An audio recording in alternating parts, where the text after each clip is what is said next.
Une deuxième. D'abord, bonjour, bienvenue à ce premier séminaire sur l'enseignement d'économie à l'université. Bienvenue aussi dans l'ensemble de l'édifice, qui comprend entre autres la Maison d'économie sociale. C'est l'ancienne Maison des Sœurs de la Providence qui a été rénovée.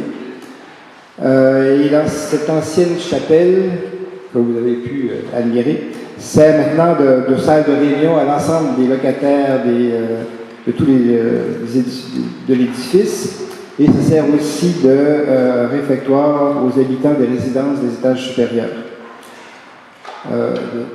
En passant, les lieux ont été désacralisés, alors si jamais un mauvais mot vous échappe, il ne vous en sera pas tenu rigueur.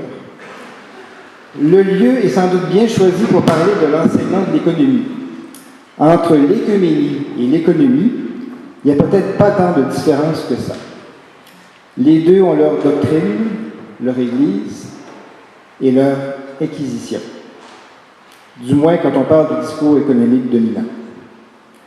L'idée de ce séminaire est apparue il y a 1 an, lors d'une rencontre entre des membres du collectif Économie Autrement et des étudiants de l'UQAM et de l'Université Laval, participant à la rédaction du manifeste pour un enseignement pluraliste de l'économie au Québec et du manifeste international pour un enseignement pluraliste de l'économie, l'appel mondial des étudiants, qui a été publié simultanément dans une vingtaine de pays en mai dernier. En fait, c'était le 5 mai dernier, si je me rappelle bien. Mardi prochain, ça va être le premier anniversaire. Donc, une vingtaine de pays, donc dans toutes les langues, en Europe, en Amérique latine, en Amérique du Nord. Et je crois en Asie aussi. Nous avions alors collaboré pour la mise en ligne, la diffusion et la signature de ces textes. La question qui suivit fut bien sûr « et maintenant ?» On ne pouvait arrêter un si bon élan. D'autant plus que ce mouvement au Québec avait de nombreux équivalents à travers le monde, qu'il avait, pensions-nous, une forte résonance ici, et qu'il y avait en fait urgence en la matière. Il y a d'ailleurs eu d'autres mouvements de contestation du discours économique dominant au Québec. On en parlera au cours de la journée. Et il y a plusieurs organismes ou initiatives qui sont nés de ces mouvements de contestation.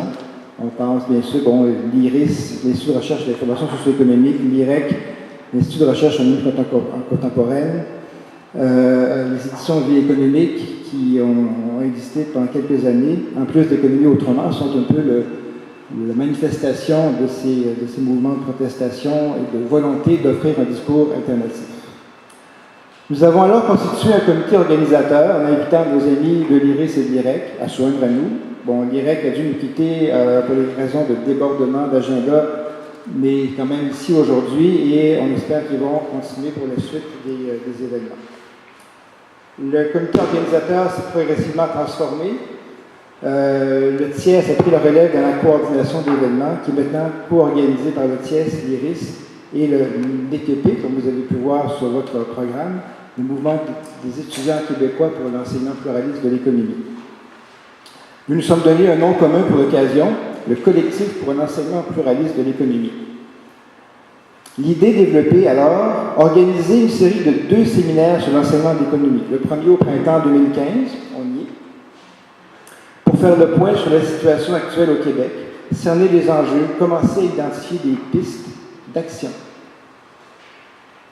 Un deuxième à l'automne 2015 pour discuter de la mise en œuvre de ces pistes, pour changer la situation et permettre un réel enseignement pluraliste de l'économie au Québec. Pour documenter les différents éléments qu'on va discuter aujourd'hui, on a d'une part travaillé certaines synthèses dont la forme écrite n'est pas terminée. Nous allons avoir un premier exposé aujourd'hui sur les programmes d'économie, les embauches de professeurs, les mouvements de contestation et les expériences à travers le monde. Et puis, on a fait un certain nombre d'invitations en tentant de garder une triple représentation des étudiants de plusieurs universités, en l'occurrence UQAM, McGill, Laval, mais il y en a aussi dans la salle qui viennent de d'autres universités, l'UDM et autres. Donc, des étudiants, des professeurs de différentes universités, professeurs en économie, et des représentants de différents mouvements sociaux, syndicales, femmes, écologistes, économie sociale, communautaire. On visait 60 personnes et on a diffusé en conséquence. Je pense qu'on y est pas mal. mais on a même un peu dépassé. Là. Sur la liste d'inscriptions, il y a encore des gens arrivés, donc on a un peu dépassé. C'est pas grave. Il y aura assez à manger pour tout le monde. On aurait pu plus, parce que je pense qu'il y a un besoin, un appétit pour ça, mais on voulait aussi avoir un espace pour parler. L'emphase a été mise, bien sûr, sur l'économie à l'université, mais on a aussi invité des professeurs de cégep, je pense qu'il y en a plusieurs dans la salle, même si c'est la 14e semaine de cours dans les cégeps, on nous a dit que ce n'était pas le meilleur moment. Mais bien sûr, il y a un lien entre les deux. Alors, je vous résume quelques mots sur ce qu'on va discuter dans la journée. D'abord, la situation. Le constat à la base de la démarche, c'est que l'économie, la façon dont l'économie est enseignée à l'université, aujourd'hui, pose problème. Et là, je vais m'inspirer rapidement d'un certain nombre de textes de Sylvie Morel qui sont sur le site Économie Autrement. Il y a une pensée monolithique qui est représentée. Malgré l'existence de plusieurs courants de pensée en économie, il n'y a pour ainsi dire pas de pluralisme dans la présentation des différents courants. Pour reprendre l'expression d'André Orléans, qui est le président de l'Association française d'économie politique, il y a actuellement une hégémonie absolue dans nos institutions de recherche et d'enseignement, une hégémonie par le paradigme néoclassique. Cette domination absolue est un obstacle à la réflexion collective. Elle conduit à un appauvrissement du discours économique et à l'aveuglement face aux enjeux économiques contemporains. Un premier problème réside dans la définition même de l'économie.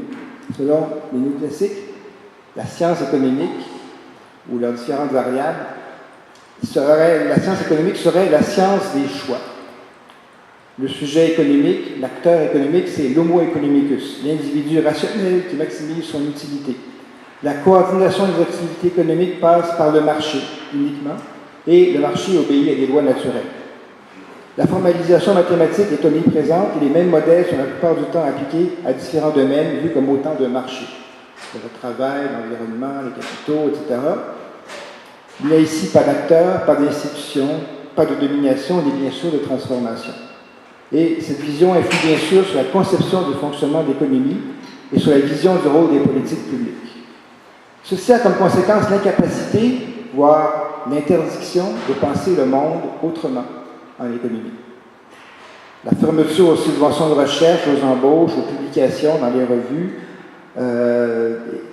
et l'extension à terme du monolithisme dans le discours public, relayé par des médias devant l'abondance d'experts qui abondent dans le même sens, sont aussi des conséquences de cette situation. Il finit donc par y avoir une délégitimation de tout discours alternatif et de l'action publique elle-même. Les enjeux sont énormes. Je vais me permettre une citation d'un économiste sérieux, John Stiglitz. M. Stiglitz n'était pas disponible aujourd'hui, mais il nous a autorisé à le citer d'un texte de 2010. Il dit « Les économistes ont fourni le cadre intellectuel utilisé par les régulateurs financiers pour justifier leur inaction et par les banquiers centraux pour affirmer que les bulles étaient impossibles. Durant ces 25 dernières années, les économistes ont affirmé qu'il n'était pas nécessaire de réguler la finance. Tout cela a contribué à rendre la crise possible. La théorie économique est devenue un monde autosuffisant, une fausse représentation de la réalité, mais que chacun peut comprendre. Les économistes fonctionnent de la même façon. Ils se parlent entre eux et définissent ce qu'ils considèrent comme des hypothèses raisonnables, et tout ce qui ne leur convient pas est exclu du champ de l'analyse. Il y a ici plusieurs économistes. Nous allons nous parler, mais pas seulement entre nous. Car si cette situation était absurde, elle est maintenant insupportable. Et ça doit changer. Pas seulement parce qu'il y a d'autres cadres d'analyse, que ce serait bien d'avoir un enseignement juste pluraliste comme formation générale, mais parce que nous voulons penser le monde autrement, y compris et surtout le monde économique. Penser une économie qui voit le travail autrement que comme une marchandise, qui intègre l'environnement, qui analyse les inégalités, qui analyse la situation différenciée des femmes dans l'économie, qui propose une économie solidaire et pourquoi pas une finance solidaire. Pour les différents mouvements sociaux, il y a sans doute là un enjeu et un besoin. Car cet état de choses a des répercussions qui vont bien au-delà des milieux universitaires et se retrouvent dans de nombreux défis sociétaux auxquels les mouvements associatifs font face quotidiennement dans leur travail. Comment comprendre l'évolution économique du monde? Comment comprendre les transformations en cours et à venir, et proposer d'autres avenues, d'autres politiques? Comment outiller les futurs étudiants à œuvrer dans les organisations qui sont appelées à se développer? Comment offrir une formation complète et pluraliste aux futurs étudiants et étudiantes d'économie? Un enseignement pluraliste et ouvert de l'économie, c'est tout à fait possible. C'est nécessaire, n'en déplaise aux ayatollahs qui habitent en grand nombre des départements d'économie, pour former une relève, pour penser autrement, pour éviter de frapper le mur. La question n'est pas est-ce que c'est possible? La question est comment le faire? D'où cette série de 2 séminaires qui doit déboucher aussi sur des pistes et sur des initiatives pour changer la situation. Il existe bien sûr un grand nombre d'approches dites hétérodoxes en économie, keynésien, post-keynésien, régulationniste, conventionnaliste, marxiste, institutionnaliste, radical, j'en passe, qui sont une grande richesse. Il y a aussi un grand nombre d'expériences, d'organisations qui n'ont pas attendu les économistes et qui agissent pour changer l'économie, même si c'est dans un contexte difficile. Parler de l'enseignement pluraliste et ouvert réfère dès lors non seulement à la possibilité d'étudier et d'utiliser d'autres cadres d'analyse, mais aussi de dialoguer avec les expériences qui, peu à peu, contribuent à changer notre façon de voir le monde et à construire ensemble de nouvelles visions du monde et des actions pour l'inspirer. Voici donc le sens de cette journée qui aura, nous l'espérons, des suites. Elle est divisée en 4 panels, comme vous avez pu le voir dans le programme. Panel 1, la situation de l'économie au Québec et au Canada. Panel 2, les enjeux pour les milieux associatifs. Panel 3, perspectives, quelles pistes pour un enseignement pluraliste de l'économie. Et un panel de synthèse avec des moments de discussion à chacun de ces panels. Et je vais laisser les présidents de séance là, vous présenter plus en détail le contenu des panels et des invités. Donc, voilà le programme. Je nous souhaite de bonnes discussions, y compris dans l'informel. C'est pour ça aussi qu'il y a des pauses, il va y avoir un repas sur l'heure du midi. On doit libérer la salle au plus tard à 16h30. Il y a peut-être un petit réaménagement dans l'horaire, parce que c'est la cafétéria pour les résidents. Donc, je vais demander au président et à la présidente de séance d'être très rigoureux dans la gestion du temps et dans les temps de parole pour que tout le monde puisse parler le plus possible. Et moi, je vais revenir en fin de journée pour un petit mot de la fin que je vais essayer de concocter en écoutant les débats. Donc, bonne journée, bonne discussion.